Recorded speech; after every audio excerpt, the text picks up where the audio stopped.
No golf. Golf is a great sport. Golf is not a great sport. You can smoke and drink while you're doing it. It's not a sport. What I want to say about Bosch is just series endings are one of the hardest things to do. Yeah. And you guys are embarking on that. And it's like it's kind of like multi-series ending because you have like this legacy, no pun intended, of the character of the shows. How did you approach it and feel about it? It's got to be emotional, but it's also pulling it off. It's so hard for TV to pull off a satisfying ending. It seems like it's the hardest thing. So I'm curious to hear you talk a little bit about the approach to it and the process. It's difficult because look, a decade is a decade. So there's all of that family that's formed. Right. And you have your crew, you have your writers, your actors, your producers. You become very, very close. Whether you hang out off campus, as they say, or not, you're closely linked. And particularly with the actors and the writers, that is it's a collaborative. It was certainly that was the case with Bosch. It was a very, very collaborative environment. And then there's my connection and my closeness to the character, to which I've always been deeply dedicated and deeply protective of Harry Bosch as a character. Early on, there were a couple of writers who kind of came through, and I felt they were really missing it. That's really the only time I ever kind of pushed back, for lack of a better word, because I worked so closely with Michael Connelly, and Eric Overmyer, and sometimes they, not them, but some of these people that were kind of coming in, we have some staff people, they would just miss the mark. Many reasons of the success of the show is the consistency and quality of the writing. I mean, Tom Bernardo, Michael Connelly, Eric Overmyer, just to name a few, exceptional writers. I mean, just exceptional writers. So to have the privilege to speak and act that material for 10 years, I am truly blessed. The hardest part is I miss him. I miss Harry. People have joked with me and said, "Yeah, man, but that the character is so, the conflict and the darkness and da da da da da." And I go, "Well, that's why it's called acting." I didn't do a day of crime scenes and everything and then come home and mope around the house, like, "Oh, sorry, honey." First of all, my wife would tolerate that for 0.2 nanoseconds if I was that kind of guy. Yeah. But he's fused with you in certain ways. Oh, in 100%. your identity, and it's like you say you miss him. It's fascinating because your protectiveness of him, just in your anecdote about the beginning, but all of you, Michael Connelly, like he's an iconic figure in literature, but also your dedication to, we want to make sure it works for all the people who love him in various forms is, I think, a big part of the ongoing success. So the saying goodbye part, I emotionally, but also just like, how do you do it the right way? Yeah, I'll never say, I mean, my connection to that character, Connolly jokes about it, right? He's like, "Well, who starts and who begins, where does it begin and end with the two of you?" And I still sign my emails to Mike, "Hold fast, Harry." And I thought it was like a thing between us. And then one time in an interview we were doing together, somebody said, "Oh, well, how does that work?" And Mike said, I don't know. We've kind of lost Titus. I mean, he signs his emails to me, "Hold fast, Harry." And I was kind of like, it's inside baseball, man. but the we did not, full disclosure, and I think this is public knowledge. I mean, I know it is, that we were not aware of the fact that this was going to be the final season. So the way the season was designed was not designed as a final season. There is no closure. Yeah. And there certainly isn't. Look, even if we were given a last season, Harry's not getting killed, and he's not riding off into the sunset. That's not the way he rolls. So There's was something that. eternal about him. It's almost like Sam Spade or that kind of thing. Yeah, he right? doesn't, well, because he lives on in Michael's books, and Mike, being as prolific as he is, he still continues to write Bosch books. And I really feel like this show has a commitment and a depth to it that will kind of always go on. It will be rediscovered, and discovered by new audiences, and the devout people. I do it all the time with television programs. Going back to the 60s, 70s, 80s, whatever, 90s. I'll rewatch stuff a lot, and I think, Yeah. It's every now comforting and when it's it's comfort food, right? It's for And- your brain. You want to either engage or you want to disengage, but you know it well enough that it offers you. It's the sound. It's like being a child, drifting off to sleep when your parents are having a party. The adults are in the other room, so you're comforted by the Totally. sound of their voices, Totally. but you're in your room.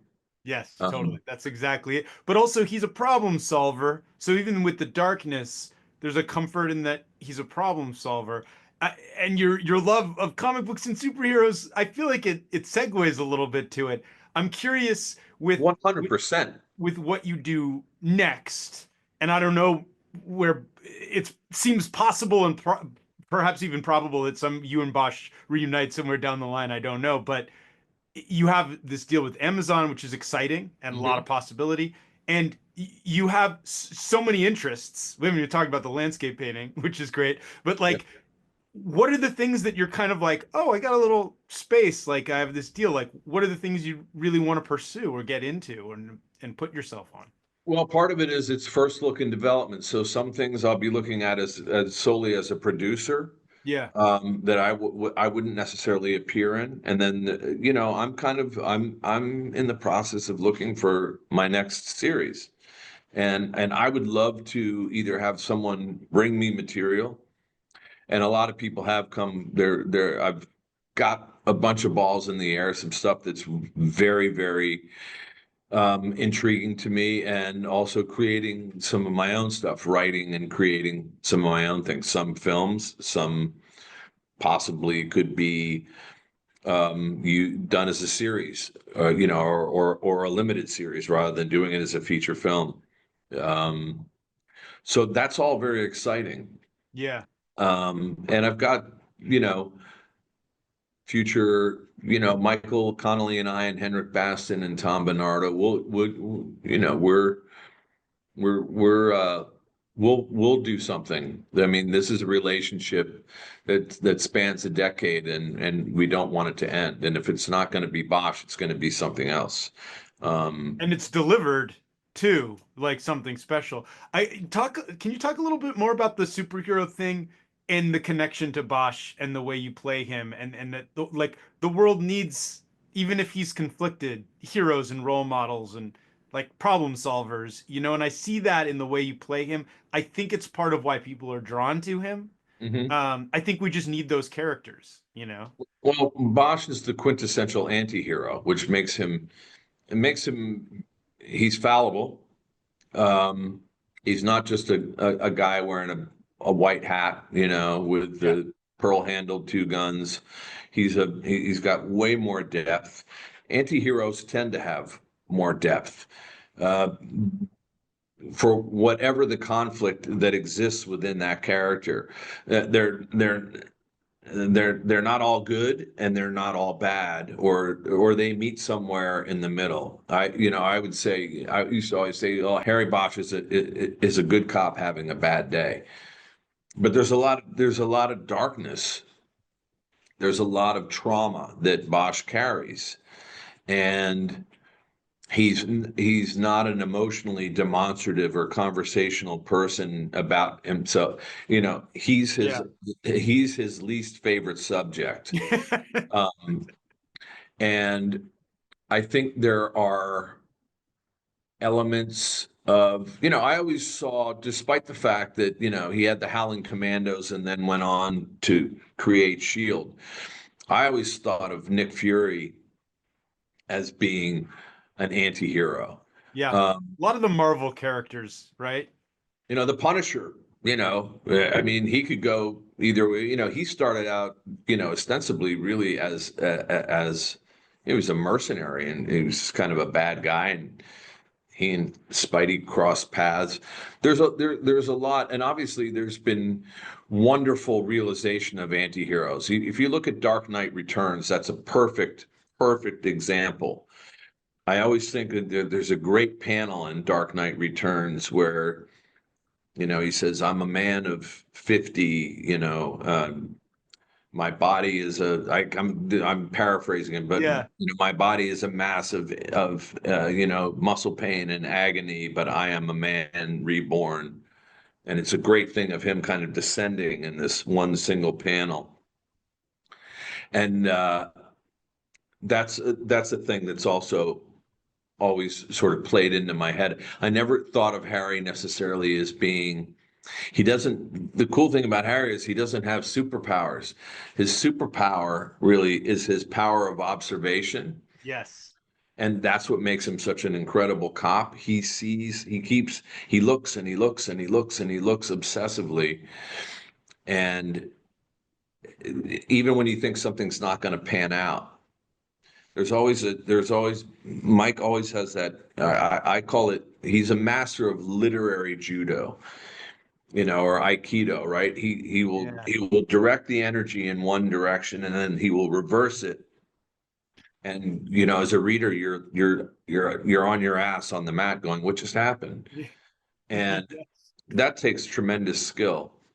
Yeah. And But I so, do notice, yeah, in the performance, you are kind of always you're always on a swivel a little bit, you well, know. he's always there's that kind of thing that comes with it, and I think that goes back to his days of being in the military, having being a combat veteran, but then also, you know, he was a cop on the street, and even as a detective, he's always in a state of observation, and I identify with that as a visual artist Right. and as an actor because I'm always watching people on the subway or walking down the street, or I'm getting a slice of pizza and there's a character in there, and I'll kind of hang out, you know, and watch them because I go, there's something there that's kind of actable that at some point maybe I can use that as a character thing, and Yeah. it kind of sticks with me. But you know, Harry's whole thing, you know, like his house on the hill, it's kind of like the Bat Cave, you know what I mean?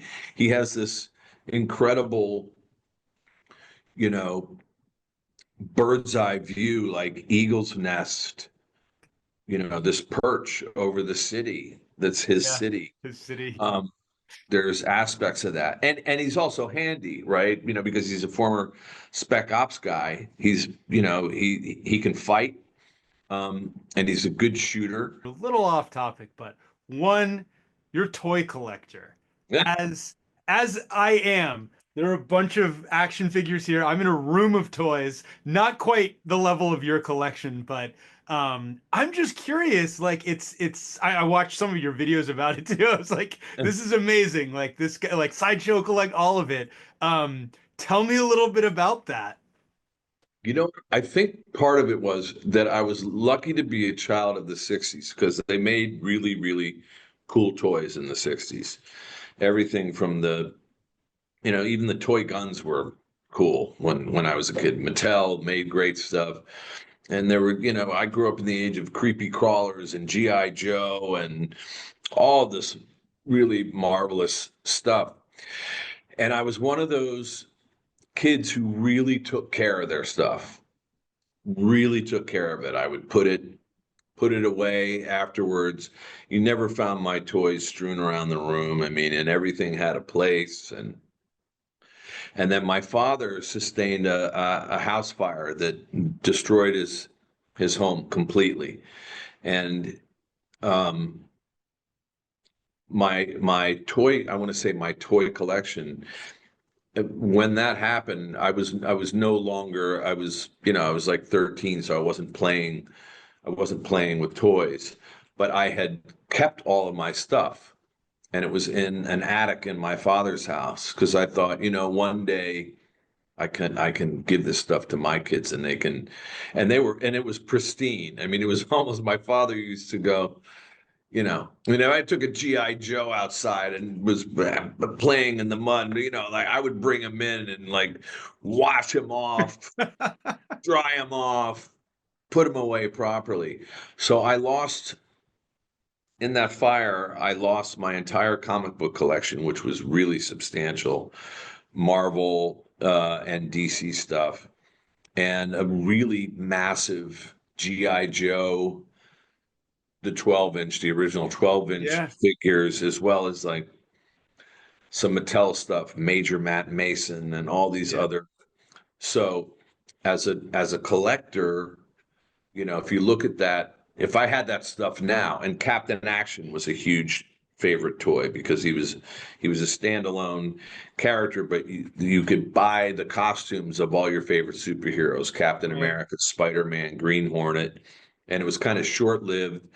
DC did like a 4 or 5 issue comic to try to kind of in conjunction with the Ideal toy company, but it was it was drawn by Gil Kane, who was one of my favorite comic book artists, and Wally Wood, another. I did not know that you were also a massive comic book collector and fan. Yeah, That's also crazy, lunatic. So, cut to many, many years later, I'm now 23 years old, and I'm walking by a shop downtown called Love Saves the Day, and I just happened to see in the window these 12-inch GI Joe figures that are really pristine, that are in this display case. And I go in and I say to the guy, "Oh, you have those? Are they for sale?" And he said, "Yeah." And I look at the price tags, and they're now like, $300, $400. And I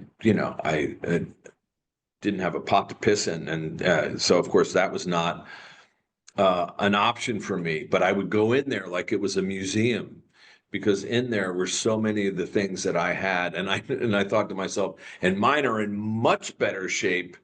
And being a young, starving actor, I was like, well, if I still had that stuff, I could, I wouldn't have to be working 4 jobs. I could sell like 2 of those figures, and that'd pay my rent for the next couple of months. But there was one thing in there, which was when the Alien film came out, Kenner made, as Ridley Scott refers to the original Alien as the big chap. Mm-hmm. And Kenner, for whatever reason, an R-rated science fiction movie, decided to make a toy, a 17-inch. I think I've seen it. Yeah. 16-inch figure. Yeah. Which was cool. Looks exactly like. And the guy was selling it for $65, and I bought it from him, but over time. So I would go in some weeks and give him $2 whenever I had money, and that kind of kicked it off for me. And then cut to, like, you find success, you're a successful actor, and so you're kind of like living the collector dream. Like, you've gone back and I've seen some, so you don't just have all the new stuff. Did you go back and collect a lot of the stuff you used to have? And like, some of it I did, but that's considerably more costly. Because if you're going to get that stuff, you want to kind of get it in pretty good shape. And those things, if they're in good shape, they really hold their value. And I don't buy them like stock certificates. I'm not thinking like, oh, I'm going to sell these things. Right. I mean, I know there's people out there who got the right carded original Star Wars Kenner stuff. That's a whole world unto itself, right? Insane. It looks like you're more of an open it and display it person to me. Well, it's like that guy who has the ranch, right? He's the one who's the guy who owns 2 of the Boba Fett prototype figures with a firing rocket, and he won't even disclose, what he paid for them, and they're now worth significantly more. And I was actually recently at Sideshow. I went over to see Andy Smith, who's the head of PR and a good friend of mine. My eldest son, Eamon, had never been there, and he recently started to get into Sideshow collecting. And so he's kind of lucky because he comes to my house and we go into this sort of storage space, and they'll say on the boxes, Star Wars, Luke, Leia, da da da da da, Sideshow, Hot Toys, blah blah blah blah blah. Yeah. And he never asks for anything, but I go, oh, here. He'll go, oh, wow, that's so cool. And I'll go, oh, here, take it. And he'll go, no, I can't. Because I don't have that many things displayed in my house. I kind of reconfigured life to a certain degree. So it's not like it used to be, where I literally had that room, which was dedicated, the Hulk Buster was, it's massive, which is sort of I can only imagine, but it's I could talk to you about this forever. I know these guys who make these Western figures actually, and I want to connect with you somewhere offline about it, because they've done a couple, because you're in Deadwood, they might do like anyway, we could talk about the toys forever. I have the wrap signal, but I want to thank you again for doing this. One day we'll talk again, and we'll talk about your art, which is beautiful, and I want to know more about the inspiration and about the toys, because I could go on forever about that. There you go. Thanks so much, Titus. We'll do you that. have a great Thank rest you, of your man. day. It's great talking to you. Bye.